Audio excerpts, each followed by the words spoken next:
Well, I started one of these movies a minute ago, and I screwed up. So now I'm starting another one. You're not gonna see the screw ups in the other one. So, maybe it's good. It stopped recording is what it is. I was showing, some people have asked about this wood splitter, and so I'm going to kind of go around some of the things on the wood splitter. So this is just kind of a quick walk around. The main question was the handle. Here's the handle. Okay, and what I did is I just drilled a hole through the I-beam, put a angle bracket here, angle iron here with a hole in it, and then there's just two clevises, one here and then one back here. I'll show you where that is. I'm gonna put the camera down in there. I'm hoping that it'll pick up what it is, but see the lever down in there? It just comes from the front. It works real well. Other people ask what the pump is. I have no idea, it's been so long. Hopefully you can pick up a number, maybe you can find it on the internet. Let me know if you do, because I'd be interested in knowing what it is. This valve here goes to the cylinder up front. That lifts it up and levels it, and then once it's level, I usually put a block of wood in it because that has a tendency to slowly ease down. I have two legs, one on this side. All it is a pipe with a foot on the bottom. I just put a pin through it and there's a bunch of holes in it. I got another one over there, same thing, works real good. This piece here, I'll get back, but this piece here goes on the front up here. When we have, on this piece here, the pipe goes through here when we shove them off into an elevator. I don't use an elevator because I don't really care for one. But things change from time to time. This piece here is just a piece off this totes thing. I'm gonna make you seasick come heck or high water. This the other table, the original table, came over further like this. I'll go show that to you so you can kind of see. You can just make an easy one out of wood. It's over here. That goes on another splitter. It's amazing. This is right old. Some big 6x6 telephone pole legs and stuff like that. But look how the oak is rotted out.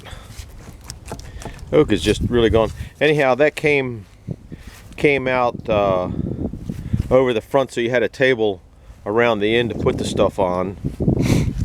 But I think I like the steel table better because the logs roll on it a little easier. Let's see, what else? It's a 3-inch cylinder with 30-inch stroke, and I realized most of my wood isn't 30 inches, so what I did is I put a bolt in here. To go forward, I go backwards, and to go backwards, I go forwards. So I'll show you in a minute that hits it and knocks it off, so it only comes back this far. On the other splitter, the head is a lot longer, and I have instead of a bolt there, I got a pin that I just switch from hole to hole to hole to change the going back part of it. Neighbor's coming over. The wedge is 14 inches tall up to the top.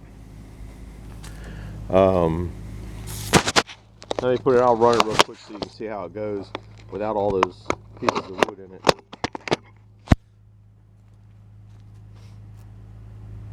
I'm bound and determined to make you have to turn your volume down, aren't I? I guess I got to turn it on. And choke it. It's a little cold out here today.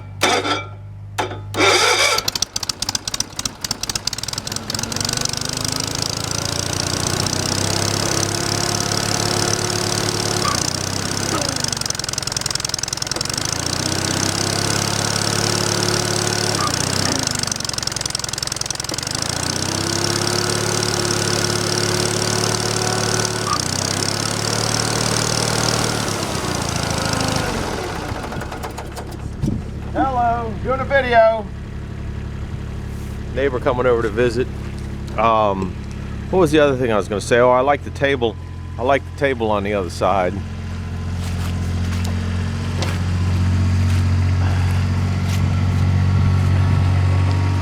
If you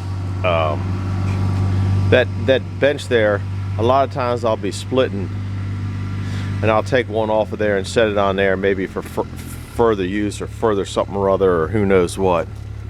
Anyhow, that's it on the wood splitter. I showed you the other old wooden wedge. I got a lot going on right now, so I don't video it all, but some of the I'll give you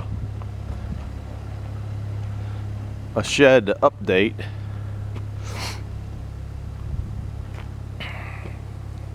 I've gotten this far now on it.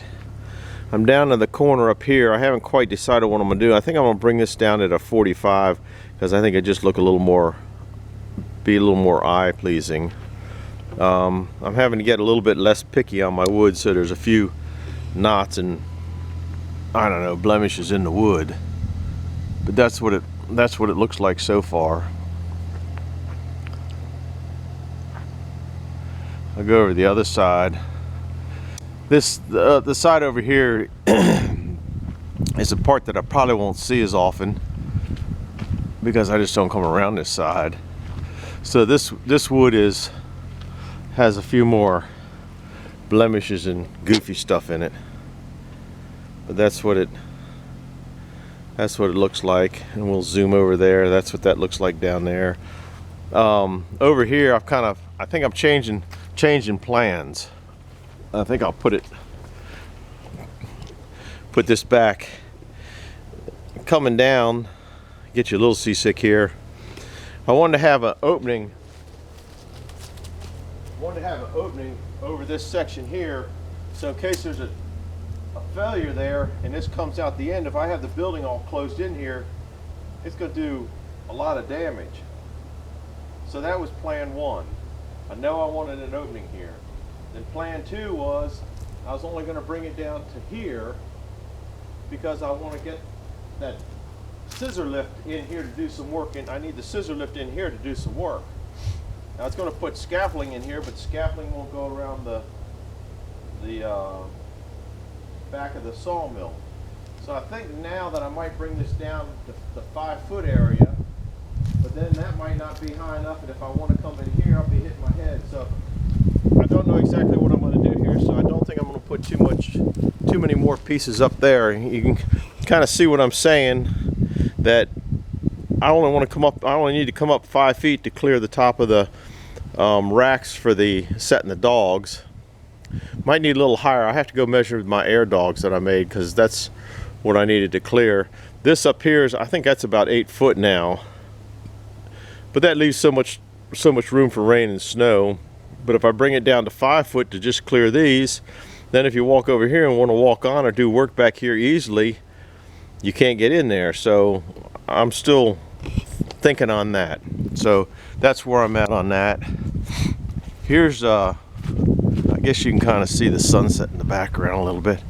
There's the piles of slab wood from cutting all that wood. That one's not a slab wood. The first two are slab woods. The other two are the wood that I split the other day.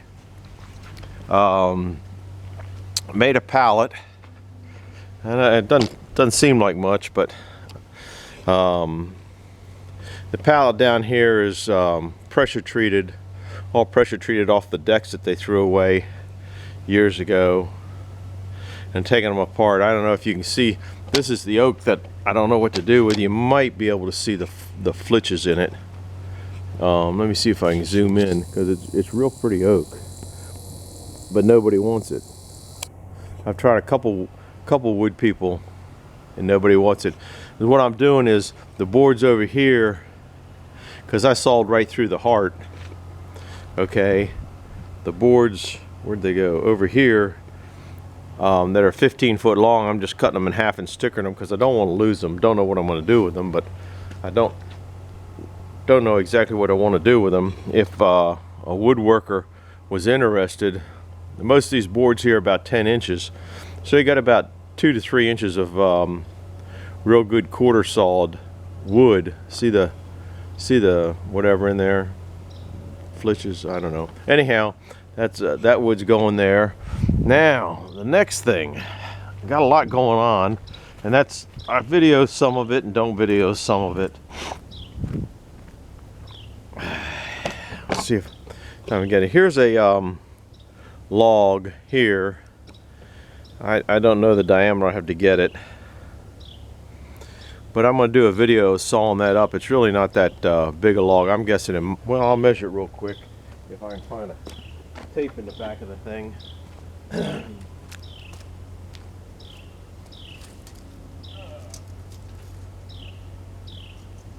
About 19 inches, but there's no bark on it, so it'd have been a little bit stronger than that. And I don't know how long it is, but this is one of the logs that wouldn't go in the processor that I had.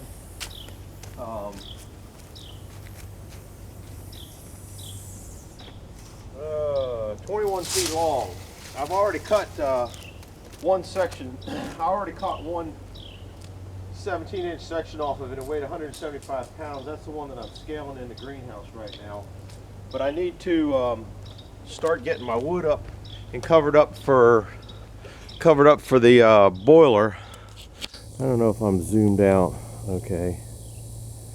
I need to start getting these wood boxes up to the boiler and set in for winter. I try to take 3 or 4 cords of wood like that and get them up close to the boiler, so in case the weather gets so bad you can't run the bobcat around, because it'll get sticky down here like a swamp once the weather sets in. So if I take 4 of those up and take some others up, or let's see, 1, 2, 3, 4, 5, I'll take those 6 up and probably a few others and tuck them in the thing. I'll have probably 10 cords next to the boiler for the winter once I get going. I haven't fired the boiler up yet. That board on top, okay, that's 21 foot long, or no, I think it's over 20 foot long. I need to put that's going up there on the end of the rafters. I haven't figured out how I'm going to do that because I don't have any helpers, but I'll get it up there. I'm going to try working on it tomorrow, try to get it up there. But anyhow, I'm going to do a video on how I cut wood without bending over and that kind of stuff to make it easy. That thing looks like rotten wood. I'm going to look for a hammer. It sounds, here's a hammer. Listen to this thing. It's unbelievable.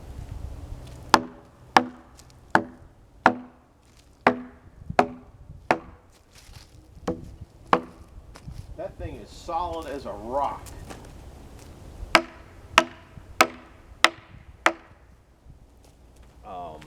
I know I should be sawing it on the sawmill, but I don't feel like it. That thing, it looks like really crappy wood, but that thing is solid as a rock. But anyhow, I got to cut that up, and then there's 2 cherries behind that they're in another video. I got to get that done. And then another thing on the list is this fuel oil tank. I got to get it up and ready. The bottom, see where my finger is, the bottom down here, I guess you can see what the bottom is, well, needs to be flipped over, wire brushed, and painted with some more of that silver roof paint. And then I got to make a pallet for that before I get that, because I want to be able to move that around. It's 300 gallons. It looks bigger than 300 gallons, but I think it's supposed to be a 300 gallon one. So that's some of the things I got going on here. I know I forgot some other stuff, but I don't. I'm so stupid I don't remember what I forgot. So anyhow, I guess that'll wrap it up. I'm going to be working on that kind of stuff probably tomorrow. Also, I'm putting radon. There's some more wood. Radon. What do you call it? A radon fan or pump or whatever to get the radon out of the house. Been there 30 years, and all of a sudden